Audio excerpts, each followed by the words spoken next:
नमस्कार दोस्तों, स्वागत है आप लोगों का अपने YouTube चैनल वीएन केरी स्टडी पोर्टल पर। जैसा कि आप सभी जानते हैं, हम लोग सी-टेट के एग्ज़ाम को ध्यान में रखते हुए एनसीईआरटी का सीरीज स्टार्ट किए हैं। आज हम लोग क्लास 7 का हिस्ट्री का हम लोग दूसरा चैप्टर पढ़ेंगे। देखिए, चैप्टर का नाम है राजा और उनके साम्राज्य। देखिए दोस्तों, इससे पहले हम लोग क्लास 6 का हिस्ट्री, पॉलिटी और ज्योग्राफी कंप्लीट कर चुके हैं। अब हम लोग क्लास 7 का हिस्ट्री पढ़ेंगे। और देखिए, हिस्ट्री जो है दूसरा चैप्टर है, तो चलिए हम लोग शुरू करते हैं। देखिए, चैप्टर का नाम है राजा और उनके राज्य। देखिए, यह सी-टेट के एग्जाम के लिए काफ़ी इंपॉर्टेंट है। यहाँ से एग्जाम प्रश्न पूछा गया है और पूछता भी है। 7वीं शताब्दी के बाद कई राजवंशों का उदय हुआ। मानचित्र 1 में उपमहाद्वीप के विभिन्न हिस्सों में 7वीं से 12वीं शताब्दी के बीच शासन करने वाले प्रमुख राजवंशों को दिखलाया गया है। जैसा कि आप लोग मानचित्र 1 यहाँ पर आप लोग देख सकते हैं। यहाँ देखिए, नीचे चोल है, चेर है, पांड्यन है, फिर देखिए राष्ट्रकूट हैं। तो आप सब यहाँ पर देख सकते हैं। इधर देखिए गुर्जर प्रतिहार हैं, चंदेल हैं, परमार हैं, चाहमान है। तो आप लोग देख सकते हैं प्रमुख है यह शासकों का है। अब हम लोग देखते हैं अगला, यहाँ पर देखिए पॉइंट देखते हैं। नए राजवंशों का उदय। 7वीं सदी आते आते उपमहाद्वीप के विभिन्न भागों में बड़े भूस्वामी और योद्धा सरदार अस्तित्व में आ चुके थे। राजा लोग प्रायः उन्हें अपने मातहत या सामंत के रूप में मान्यता देते थे। उनसे उम्मीद की जाती थी कि वे राजा या स्वामी के लिए उपहार लाएं, उनके दरबार में हाजिरी लगाएं और उन्हें सैन्य सहायता प्रदान करें। अधिक सत्ता और संपदा हासिल करने पर सामंत अपने आप को महासामंत, महामंडलेश्वर यानी कि पूरे मंडल का महान स्वामी इत्यादि घोषित कर देते थे। कभी कभी वे अपने स्वामी के आधिपत्य से स्वतंत्र हो जाने का दावा भी करते थे।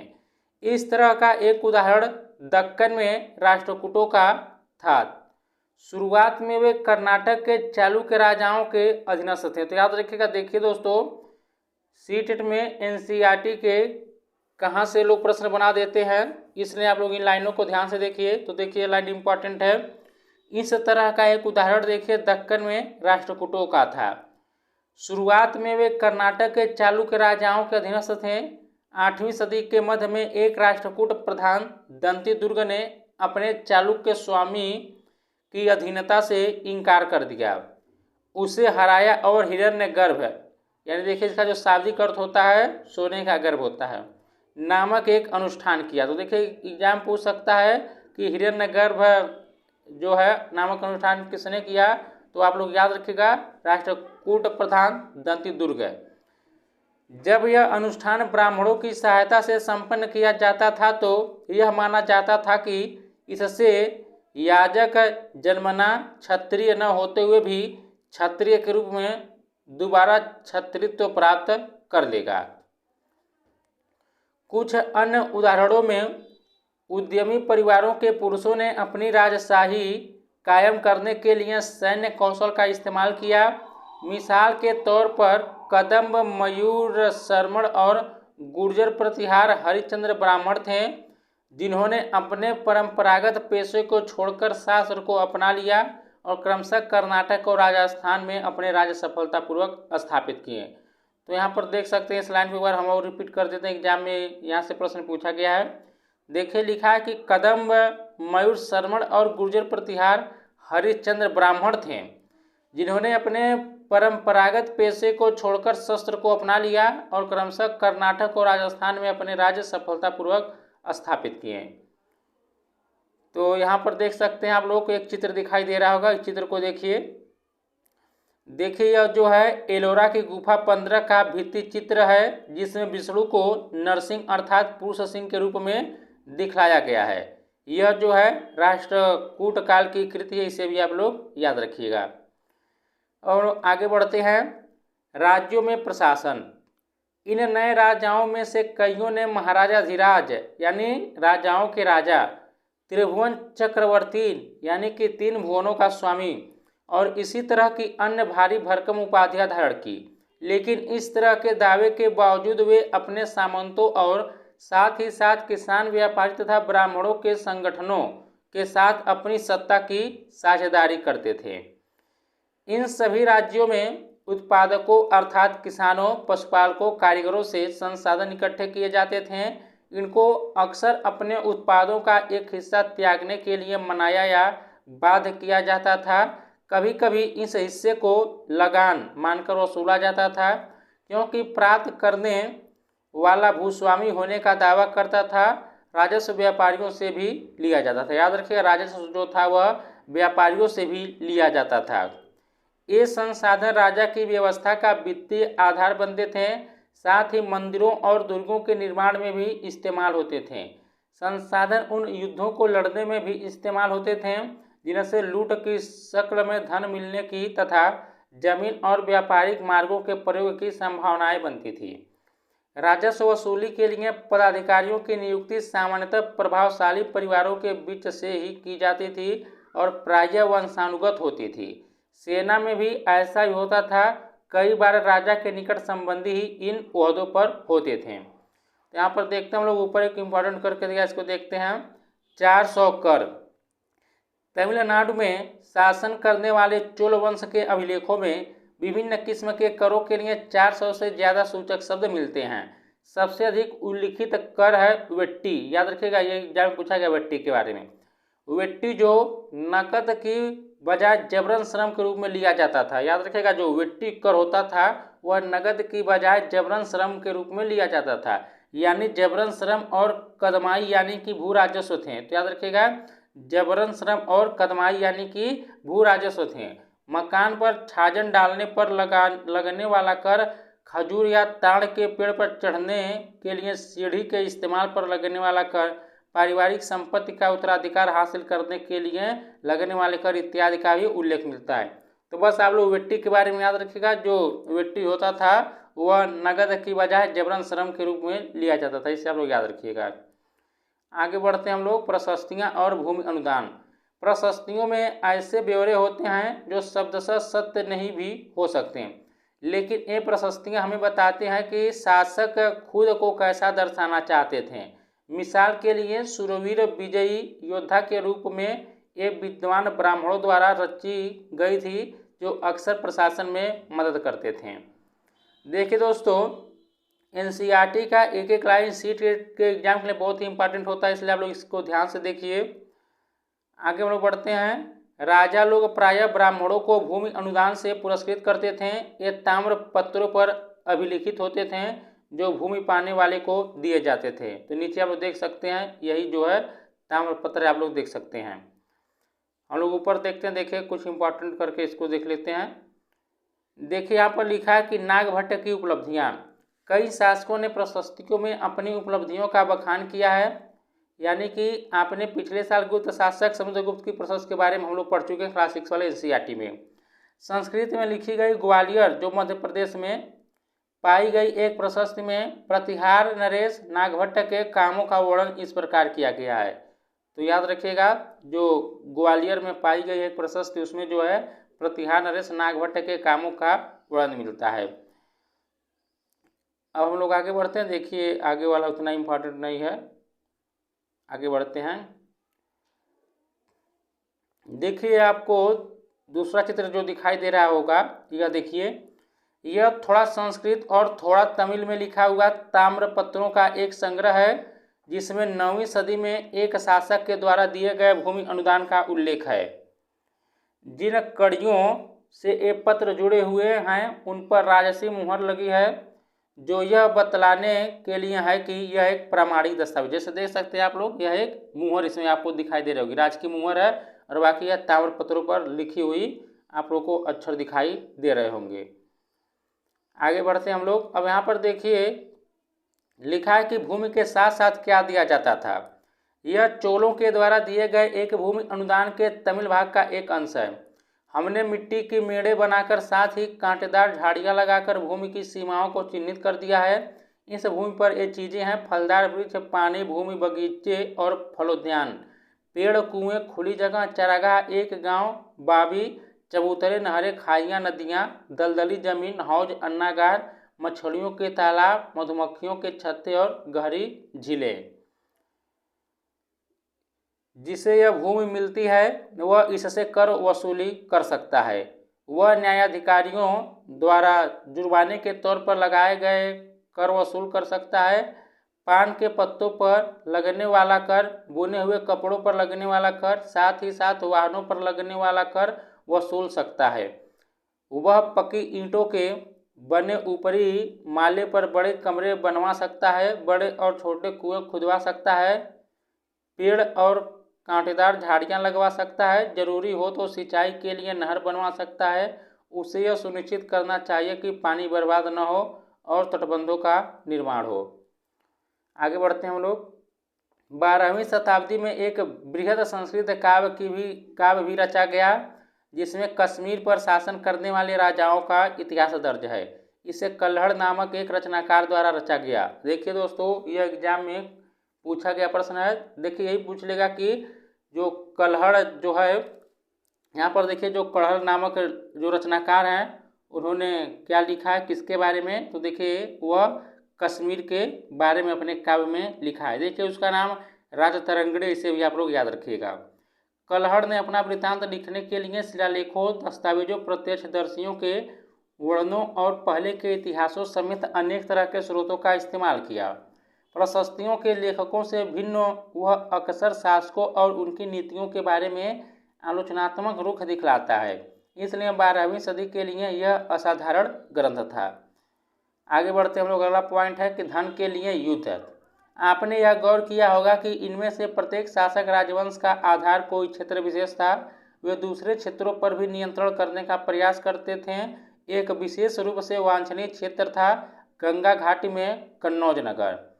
गुर्जर, प्रतिहार, राष्ट्रकूट और पाल वंशों के शासक सदियों तक कन्नौज के ऊपर नियंत्रण को लेकर आपस में लड़ते रहे। क्योंकि इस लंबी चली लड़ाई में 3 पक्ष थे, इसलिए इतिहासकारों ने प्रायः इसकी चर्चा त्रिपक्षीय संघर्ष के रूप में की।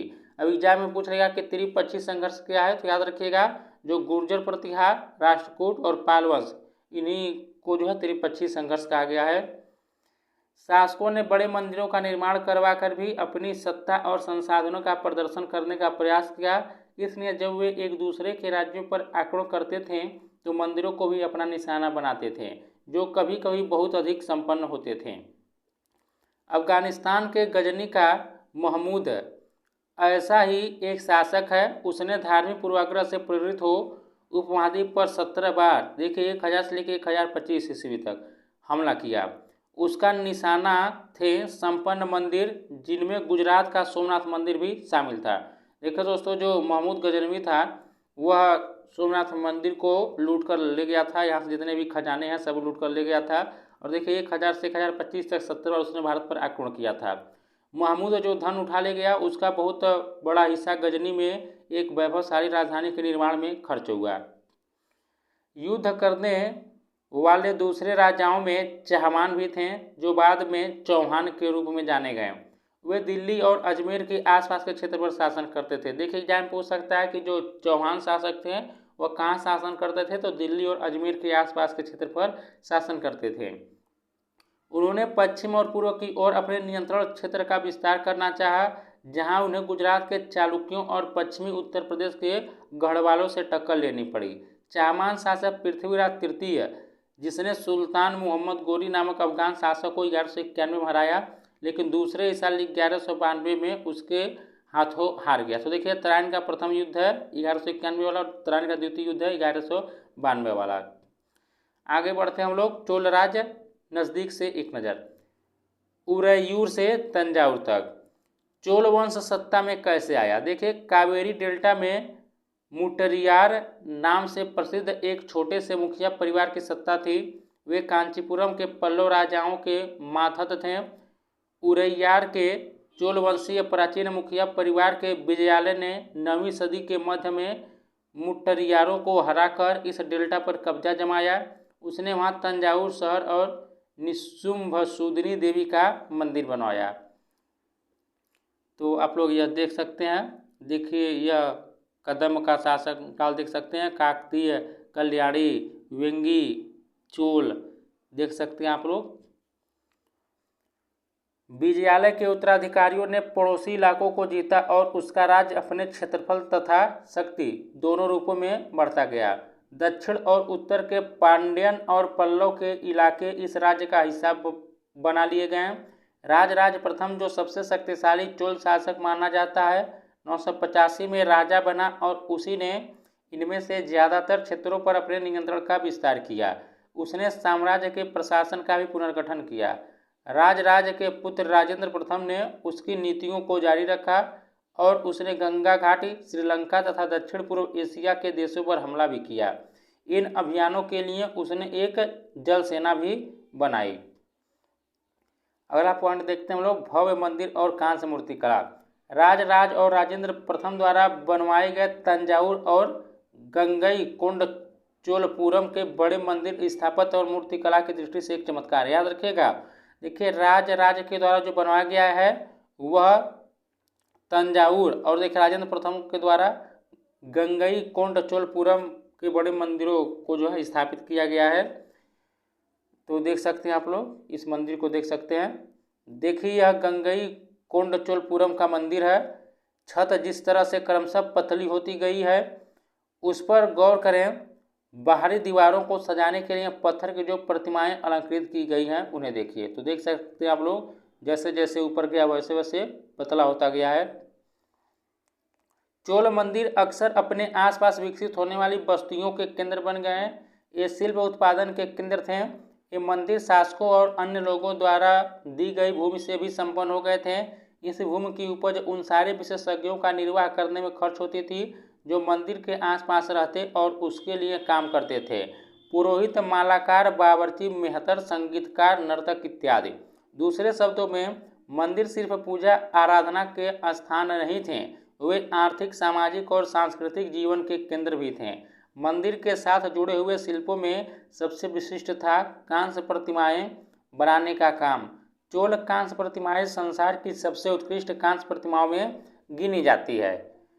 और देखिए आगे लिखा कि ज़्यादातर प्रतिमाएं तो देवी देवताओं की होती थी, लेकिन कुछ प्रतिमाएं भक्तों की भी बनाई गई थी। अगला पॉइंट हम लोग देखते हैं। देखिए लिखा है कृषि और सिंचाई। चोलों की कई उपलब्धियां कृषि में हुए नए विकासों के माध्यम से संभव हुई। देखिए कह रहा है कि मानचित्र 2 देखिए और गौर कीजिए कि कावेरी नदी बंगाल की खाड़ी में मिलने से पहले कई छोटी छोटी शाखाओं में बढ़ जाती है। ये शाखाएं बार बार पानी उलीचती है, इससे किनारों पर उपजाऊ मिट्टी जमा होती रहती है। देखिए दोस्तों, सीटेट के एग्जाम के लिए एनसीईआरटी का एक एक लाइन बहुत इंपॉर्टेंट होता है, इसलिए लाइनों को ध्यान से देखिए। शाखाओं का पानी कृषि, विशेषतः चावल की खेती के लिए आवश्यक आर्द्रता भी मुहैया कराता है। हालांकि तमिलनाडु के दूसरे हिस्सों में कृषि पहले ही विकसित हो चुकी थी, पर 5वीं या 6ठी सदी में आकर ही इस इलाके में बड़े पैमाने पर खेती शुरू हो पाई। कुछ इलाकों में जंगलों को साफ किया जाना था और कुछ दूसरे इलाकों में जमीन को समतल किया जाना था।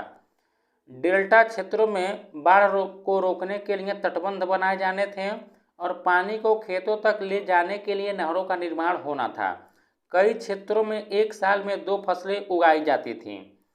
कई जगहों पर फसलों की सिंचाई कृत्रिम रूप से करना जरूरी था। सिंचाई के लिए कई पद्धतियां अपनाई जाती थी। कुछ इलाकों में कुएं खोदे गए, कुछ अन्य जगहों में बारिश के पानी को इकट्ठा करने के लिए विशाल सरोवर बनाए। यहाँ पर आप लोग देख सकते हैं विशाल सरोवर ये बना है सिंचाई के लिए। विशाल सरोवर बनाए गए। स्मरण रहे कि सिंचाई के काम में योजना की जरूरत होती है, जैसे श्रम और संसाधनों को व्यवस्थित करना, इन कामों की देखरेख करना और यह तय करना कि पानी का बंटवारा कैसे किया जाए। ज़्यादातर नए शासकों, साथ ही साथ गांव में रहने वाले लोगों ने इन गतिविधियों में सक्रिय रूप से दिलचस्पी दिखलाई। तो यहाँ पर आप लोग देख सकते हैं, देखिए आपको यह एक मूर्ति दिखाई दे रही होगी, इसके बारे में देखिए नीचे लिखा है एक चोल कांस्य प्रतिमा। देखिए कितनी सावधानी के साथ है उसे अलंकृत किया गया। जरा इसको देख सकते हैं आप लोग, देखिए आपको कैसा इसको तराशा गया है। यहाँ देखिए चित्र 5 के बारे में यहाँ पर लिखा है, यही जो चित्र है इसके बारे में बता रहा है। 9वीं शताब्दी तमिलनाडु का एक जल द्वार हौज से नदी की शाखाओं में पानी के प्रवाह को इसके जरिए नियंत्रित किया जाता था। इस पानी से खेत सींचे जाते थे। जल द्वार पारंपरिक रूप से एक लकड़ी या धातु बाधा है जो आमतौर पर पानी के स्तर को नियंत्रित और नदियों और नहरों में दर प्रवाह को संचालित करता है। अगला पॉइंट हम लोग देखते हैं कि साम्राज्य का प्रशासन। प्रशासन किस प्रकार संगठित था। किसानों की बस्तियां जो ऊर कहलाती थी, याद रखिएगा ऊर के बारे में पूछा गया, तो किसानों की बस्तियां जो ऊर कहलाती थी सिंचित खेतों के साथ बहुत समृद्ध हो गई थी। इस तरह के गांवों के समूह को नाडु कहा जाता था, याद रखिएगा इस तरह के गांवों के समूह को नाडु कहा जाता था। ग्राम परिषद और नाडु न्याय करने और कर वसूलने जैसे कई प्रशासनिक कार्य करते थे। धनिक किसानों को केंद्रीय चोल सरकार की देखरेख में नाडु के कामकाज में अच्छा खासा नियंत्रण हासिल था। उनमें से कई धनी भूस्वामियों को चोल राजाओं ने सम्मान के रूप में मुएंदवेलन यानी कि 3 राजाओं को अपनी सेवाएं प्रदान करने वाला वेलन या किसान, देखिए यहाँ पर लिखा कि अरैयार जैसी उपाधियां दी और उन्हें केंद्रीय महत्वपूर्ण राजकीय पद सौंपे। यहाँ पर देखिए आप लोग भूमि के प्रकार के बारे में लिखा है। देखिए चोल अभिलेखों में भूमि की विभिन्न कोटियों का उल्लेख मिलता है। यहाँ पर देखिए वेलन वगाई गैर ब्राह्मण किसान स्वामी की भूमि थी। ब्रह्मदेय यह ब्राह्मणों को उपहार में दी गई भूमि। शाला भोग देखिए किसी विद्यालय के रख रखाव के लिए भूमि। देवदान तिरुनमट्टकनी देखिए यह मंदिरों को उपहार में दी गई भूमि होती थी। और देखिए पल्ली चंदम यह जैन संस्थानों को दान दी गई भूमि थी। तो देखिए यहाँ से एग्जाम में प्रश्न पूछ सकता है भूमि के प्रकार के बारे में। आगे हम लोग बढ़ते हैं। हमने देखा कि ब्राह्मणों को समय समय पर भूमि अनुदान या ब्रह्मदेय प्राप्त हुआ। परिणाम स्वरूप कावेरी घाटी और दक्षिण भारत के दूसरे हिस्सों में ढेरों ब्राह्मण बस्तियां अस्तित्व में आई। प्रत्येक ब्रह्मदेय की देखरेख प्रमुख ब्राह्मण भूस्वामियों की एक सभा द्वारा की जाती थी। ये सभाएं बहुत कुशलतापूर्वक काम करती थी। इनके निर्णय शिलालेखों में प्रायः मंदिरों की पत्थर की दीवारों पर ब्यौरेवार दर्ज किए जाते थे। नगरम के नाम से ज्ञात व्यापारियों के संघ भी अक्सर शहरों में प्रशासनिक कार्य संपादित करते थे। देखिए नगरम के बारे में एग्जाम में पूछा है तो आप लोग याद रखिएगा। तमिलनाडु के चिंगलपुट जिले के उत्तर मेरूर से प्राप्त अभिलेखों में इस बात का सविस्तार वर्णन है कि ब्राह्मणों की सभा का संगठन कैसा था। सिंचाई के कामकाज, बाग बगीचों, मंदिरों इत्यादि की देखरेख के लिए सभा में विभिन्न समितियां होती थीं।